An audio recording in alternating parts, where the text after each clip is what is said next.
नमस्कार दोस्तों, स्वागत है आप सभी का। सच्ची श्रद्धा से कमेंट में जरूर लिखे हर हर महादेव, राधे राधे देवों के देव महादेव सदैव आप पर अपनी कृपा बनाए रखें। एक बार की बात है दोस्तों, भगवान श्री कृष्ण और राधा जी दोनों ही एक झील के पास बैठे थे। तभी श्री राधा रानी कहती है, हे प्रीतम, मुझे एक संदेह है जिसे मैं आपसे पूछने का कई दिनों से प्रयास कर रही थी, लेकिन किसी कारण बस पूछ नहीं पाती थी। तभी जगत के पालनहार श्री कृष्ण जी बोले, हे प्रिय, बेझिझक होकर पूछो आपकी जो भी समस्या है। तभी श्री राधा रानी जी कहती है, हे प्रीतम, पत्नी की वह कौन सी 3 चीजें जिसे पति को अवश्य देखना चाहिए। तब श्री कृष्ण कहते हैं, हे राधे, आप सच में जगत की देवी हो, क्योंकि यह प्रश्न बहुत ही सुंदर और अपने गृहस्थ जीवन को जीने वालों के लिए बेहद जरूरी है। लेकिन मैं आपको एक कथा के माध्यम से समझाऊंगा, इस कथा को पूरा सुनना। तभी राधा जी बोली, ठीक है मेरे आराध्य, मैं इसे ध्यान से सुनूंगी और अपनी सखियों को भी बताऊंगी। तभी श्री कृष्ण कहते हैं, जिस पुरुष ने अपनी पत्नी की इन 3 चीजों को देखा है, वह अपने जीवन में कभी भी गरीब नहीं रहता। उसके घर में सदैव मां लक्ष्मी का वास रहता है और मां लक्ष्मी की कृपा दृष्टि उनके ऊपर सदैव बनी रहती है। राधे, मैं अब तुम्हें एक प्यारी सी कथा के जरिए समझाता हूं कि पत्नी की वह कौन सी 3 चीजें हैं जो हर पुरुष को देखनी चाहिए। दोस्तों, एक बार की बात है, किसी गांव में एक आदमी रहा करता था। दोस्तों, वह आदमी अपनी पत्नी से बहुत परेशान था, क्योंकि उसकी पत्नी अपने पति से बात बात पर लड़ाई झगड़ा करती थी। उसके घर में एकदम कंगाली छा गई थी। खाने के लिए घर में ना ही कोई दाना, ना ही पीने के लिए पानी और ना ही पहनने के लिए वस्त्र थे। दोस्तों, रोज रोज के इस क्लेश से वह पुरुष अपनी पत्नी से परेशान हो गया था। दोस्तों, श्री कृष्ण जी राधा जी से आगे कहते हैं, हे राधे, एक दिन की बात है, वह आदमी अपने घर से जंगल की तरफ निकल जाता है। दोस्तों, जंगल में जाते जाते उस आदमी की मुलाकात एक साधु से होती है। तब वह आदमी उस साधु के पास बैठ जाता है और वहां पर बैठकर रोने लगता है। दोस्तों, वह साधु उस आदमी को पूछते हैं कि पुत्र, आखिर तुम्हें हुआ क्या है, तुम क्यों रो रहे हो। तब आदमी उस साधु को बताता है कि महाराज, मेरे घर में मेरी पत्नी और मेरे 2 छोटे छोटे बच्चे रहते हैं। मेरी पत्नी मेरी कोई बात नहीं मानती है, बात बात पर मुझसे लड़ाई झगड़ा करती है, जिसकी वजह से मेरा एक छोटा सा बिजनेस था वह भी बंद हो गया और अब हम घर में दाने दाने के लिए मोहताज हैं। हमारे घर में खाने के लिए कुछ भी नहीं है, पीने के लिए पानी नहीं है और पहनने के लिए वस्त्र भी नहीं है। लेकिन मैं अपनी पत्नी को समझाता रहता हूँ कि लड़ाई झगड़ा ना करे, इसके बावजूद भी वह घर में रोज लड़ाई झगड़ा करती है। इस वजह से मैं बहुत दुखी हूँ और बहुत परेशान हूँ, इसलिए मैं घर छोड़कर आपकी शरण में आया हूँ। दोस्तों, श्री कृष्ण जी राधा जी से आगे कहते हैं, हे राधे, वह साधु महाराज उस आदमी को बोलते हैं कि पुत्र, तुम रो मत, आज मैं तुम्हें ऐसे 3 चीज बताने जा रहा हूँ जो पुरुष अपनी पत्नी की 3 चीजों को देख लेता है।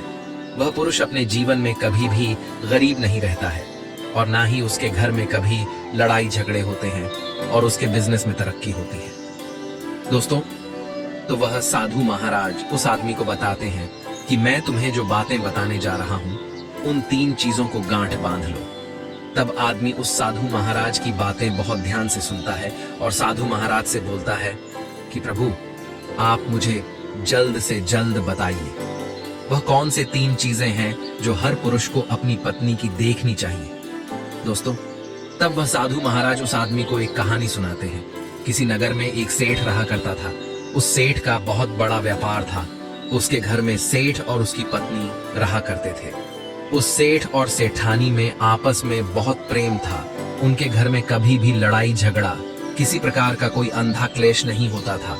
इसलिए उसके घर में सदैव मां लक्ष्मी का वास रहता था और उनके बिजनेस में दिन दुगनी रात चौगुनी तरक्की होती थी।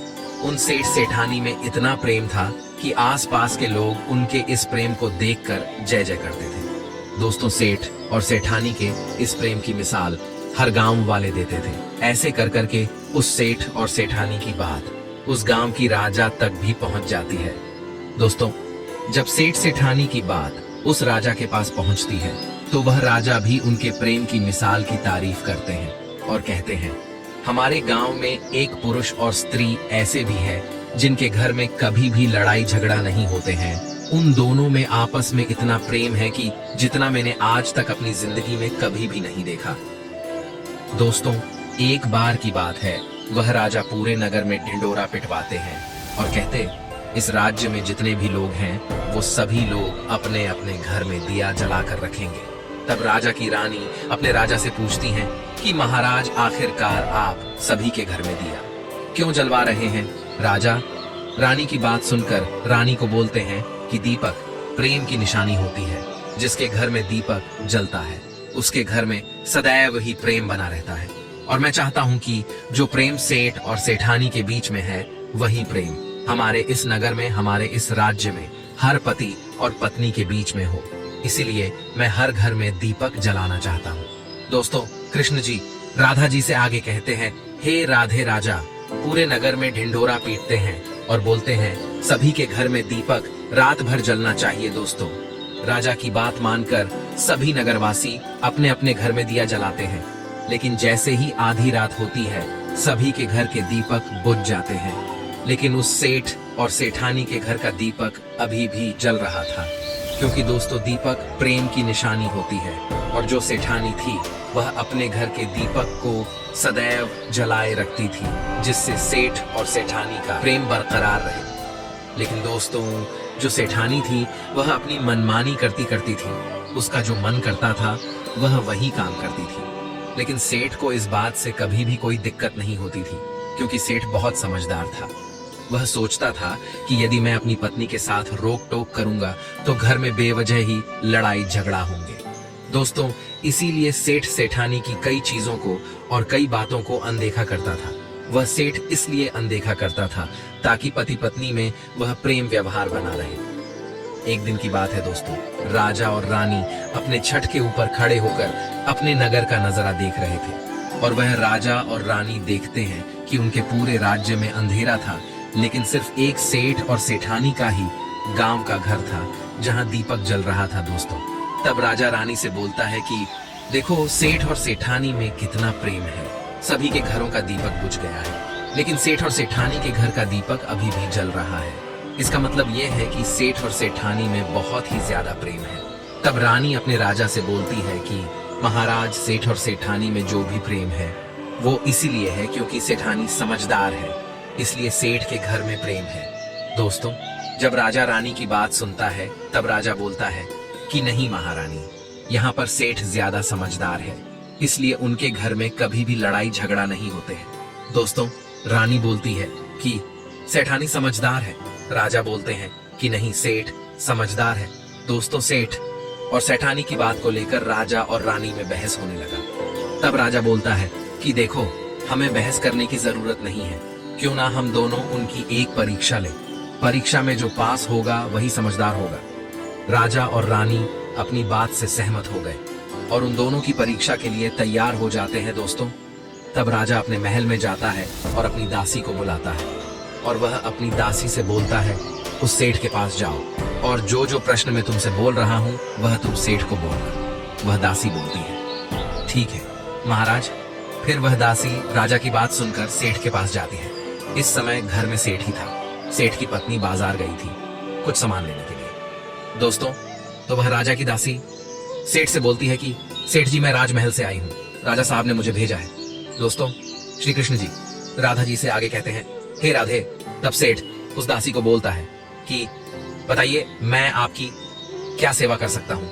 आप बैठिए, मैं आपके लिए पानी लेकर आता हूँ। तब वह दासी सेठ से बोलती है, नहीं सेठ जी, मैं राजा की दासी हूँ, बस आपके पास राजा का समाचार लेकर आई हूँ। दोस्तों, श्री कृष्ण जी राधा जी से आगे कहते हैं, हे राधे। तब वह सेठ बोलता है कि ठीक है दासी, आप मुझे बताइए, राजा साहब ने क्या समाचार भेजा है मेरे लिए? तो दोस्तों, वो दासी सेठ से बोलती है कि सेठ जी, राजा साहब ने मुझे ये बोला है, यदि तुम अपनी पत्नी को छोड़ देते हो तो वह तुम्हें खूब सारे हीरे और जवाहरात देंगे, तुम्हें राजमहल में एक अच्छे पोस्ट पर नौकरी भी देंगे। लेकिन सेठ राजी नहीं हुए। दूसरी बात, रानी ने राजा से बोला था कि सेठ समझदार नहीं है, सेठानी समझदार है। दोस्तों, सेठ और सेठानी की बातों को लेकर राजा और रानी में फिर से कहासुनी होने लगी। तब रानी राजा से बोलती है कि तुमने सेठ की परीक्षा ली है, मैं भी सेठानी की परीक्षा लेना चाहती हूँ। तब इससे बात क्लियर हो जाएगी कि सेठ और सेठानी में कौन ज्यादा समझदार है। तो वह राजा रानी को आदेश देता है कि प्रिय, तुम भी एक बार सेठानी की परीक्षा ले लो। तब रानी अपने राजमहल से एक दास को सेठानी के पास भेजने को कहता है। बस राजा के कहने की देर थी। रानी ने तुरंत ही एक दास को भेज दिया और अपने दास से बोलती है कि जो मैं तुम्हें बोल रही हूँ ये सारी चीज जाकर उस सेठानी को बोलना। तब रानी का दास उस सेठानी के पास जाता है। इधर से सेठ अपने काम के सिलसिले में कहीं बाहर गया हुआ था। घर पर सेठानी ही अकेली थी। दास मौका देखकर उस सेठानी के पास पहुंचता है और सेठानी से बोलता है कि सेठानी जी, मैं राजमहल से आया हूँ, मुझे रानी साहिब ने भेजा है। दोस्तों, कृष्ण जी राधा जी से आगे कहते हैं, हे राधे। तब वह सेठानी बोलती है, ठीक है, बताइए किस लिए तुम्हें? रानी साहिबा ने मेरे पास भेजा है दोस्तों।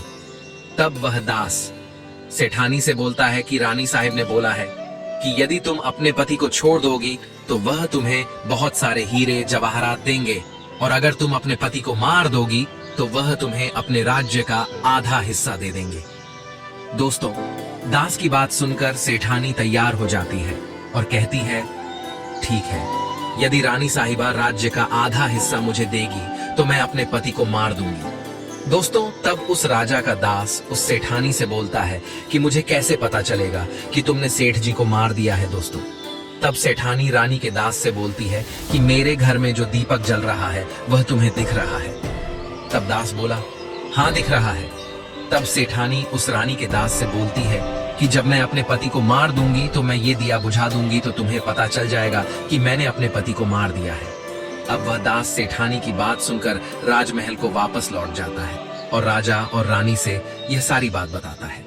सेठानी की बात सुनकर रानी बहुत अचंभित हो जाते हैं और रानी को स्त्री जाति से नफरत होने लगती है। दोस्तों, तब वह राजा अपने सारे दास दासियों को बुलाता है और बोलता है, देखो, मैं यह नहीं चाहता हूं कि राजा और रानी के वजह से किसी निर्दोष की जान जाए, तो ऐसा करो, उस सेठ के घर जाओ और उस सेठ को सारी बातें बता दो और उस सेठ को बचा लो। दोस्तों, इधर दास और दासी सेठानी के घर पर जाते हैं और सोचते हैं कि सेठानी तो सेठ को रात में मारेगी और दिया भी बुझाएगी। इससे पहले ही हम सेठानी के घर में हमला बोल देते हैं।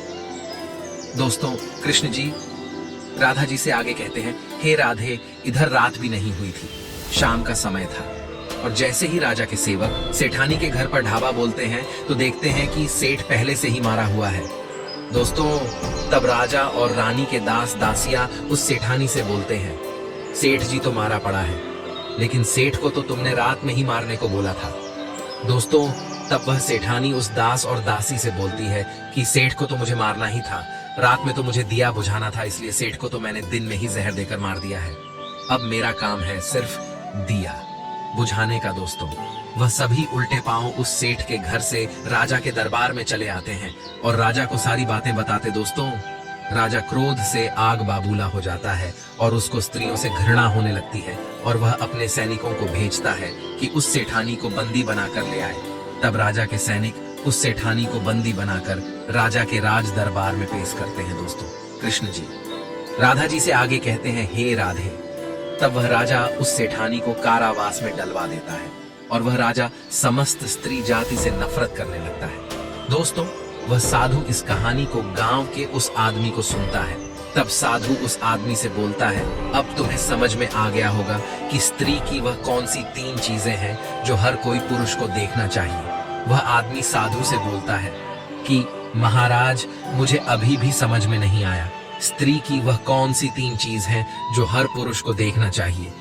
तब वह साधु उस आदमी को बताते हैं कि हर पुरुष को अपनी स्त्री की सबसे पहली चीज ये देखनी चाहिए कि वह कहां पर जा रही है। दोस्तों, जो पुरुष अपनी स्त्री की यह चीज देखता है कि उसकी पत्नी कहां जा रही है, क्या कर रही है, तो उसके घर में कभी लड़ाई झगड़े नहीं होते हैं और वह अपनी पत्नी के ऊपर नियंत्रण कर। पता है दूसरी चीज है, पुरुष को पत्नी के अंदर यह चेंज देखना चाहिए कि उसकी पत्नी का बोल चाल कैसा है, वह अपने पति की इज्जत कर रही है कि नहीं, अपने पति की बात मान रही या फिर नहीं।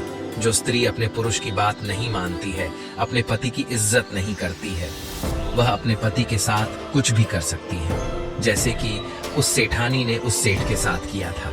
इसलिए हर पुरुष को अपनी पत्नी की यह चीज देखनी चाहिए। तीसरी चीज वह साधु उस आदमी को बताता है कि हर पुरुष को पत्नी का चाल चलन जरूर देखना चाहिए। दोस्तों, जो पुरुष अपनी पत्नी के चाल चलन को देखता है और उसके चाल चलन पर उससे ज्यादा प्रेम नहीं करता है और अपने कंट्रोल में करके रखता है, तो उसके घर में लड़ाई झगड़ा कभी भी नहीं होते। दोस्तों, जो स्त्रियां अपने घर पर मनमानी करती हैं और पति की बातों को नहीं मानती हैं, उनके घर में इस तरीके की मुसीबत आती है।